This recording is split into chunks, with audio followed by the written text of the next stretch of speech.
സഭയുടെ ദൈവത്തിന് ബോധമുണ്ടായിരുന്നു. അതുമായ വിശ്വാസികൾ ഇന്ന് എല്ലാ വാങ്ങിപ്പോയ മേൽപ്പെട്ടവരാരുടെയും മറ്റവരാരുടെയും ശുപാർശമാരുടെയും ഓർമ്മയാണ്. അടുത്ത ഞായറാഴ്ച എല്ലാ വാങ്ങിപ്പോയവരുടെയും ഓർമ്മയാണ്. സഭ എന്ന് പറയുന്നത് ജീവനുള്ളവരുടെ ഒരു ഭാഗമുണ്ട്. വാങ്ങിപ്പോയവരുടെയും കൂടിയാണ്. സഭ എന്ന് പറയുമ്പോൾ ജീവനുള്ളവരും മരിച്ചുപോയവരും കൊടിയ സ്വന്തമാണ് സഭ. നമ്മുടെ നാട്ടിലുള്ള സഭ ദേവസ്വത്തിലേക്ക് ഉപയോഗിക്കുന്നവർ സഭയുടെ അംഗങ്ങളാണ്. അവസാന ന്യായവിധി വരെ നമ്മളെല്ലാം ഒരു സഭയുടെ അംഗങ്ങൾ. നമുക്ക് വേണ്ടി പ്രാർത്ഥിക്കുന്നുണ്ട്, നമ്മൾ അവർക്ക് വേണ്ടി പ്രാർത്ഥിക്കണം. അങ്ങനെ പരസ്പരം ആ ബന്ധം പ്രാർത്ഥനയിൽ കൂടിയാണ് നിലനിൽക്കുന്നത്. ഈയിടയിൽ നിന്നും 7 പെട്ടക്കാർ വാങ്ങിപ്പോയിട്ടുണ്ട്. അവരെ പ്രത്യേകമായി ഇന്ന് നോക്കുന്നതായി അവർ പറയുന്നു. സഭ ഈ 2 ഞായറാഴ്ചകൾ വെച്ചിരിക്കുന്നത് അതിനുശേഷം സഭ വിശുദ്ധ നോമ്പിലേക്ക് പ്രവേശിക്കുകയാണ്.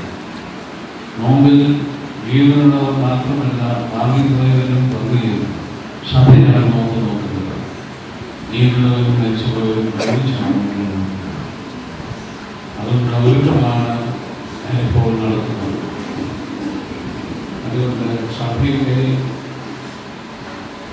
ആ വലിയ നോമ്പാനുഗ്രഹത്തിൽ എല്ലാവരും ആത്മാർത്ഥമായി പങ്കു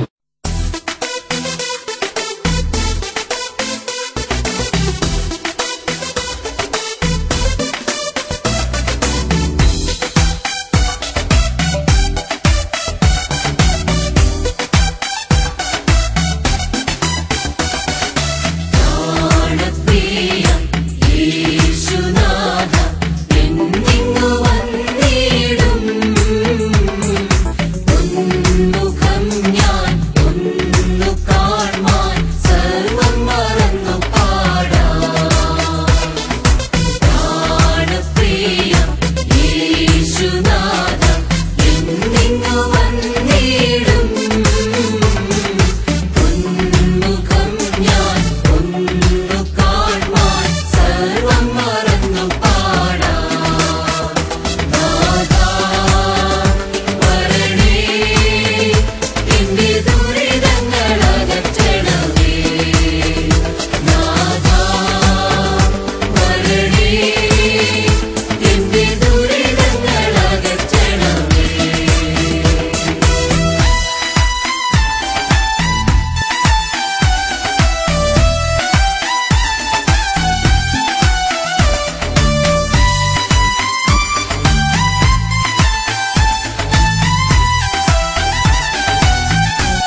യേശുവിൻ നാമം എനിക്കു നല്ല പ്രത്യാശയേകുന്ന നാമം.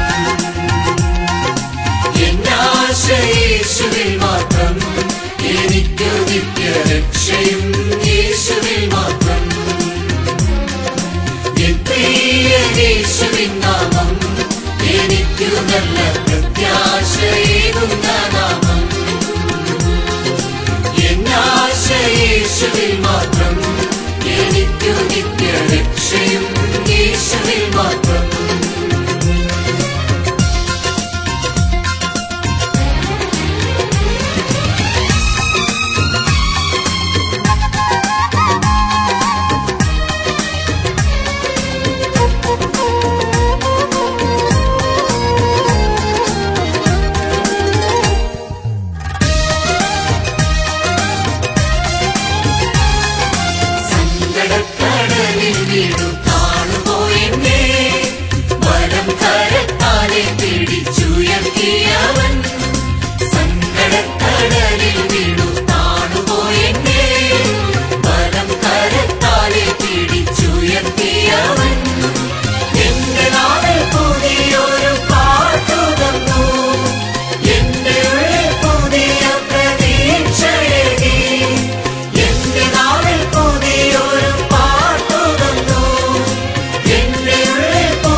തിരുമേനി നമ്മുടെ ഇന്നത്തെ ഈ ചടങ്ങുകൾക്ക് നേതൃത്വം കൊടുത്ത് ഞാൻ അദ്ദേഹത്തോടെ അതിയായ സന്തോഷം രേഖപ്പെടുത്തി.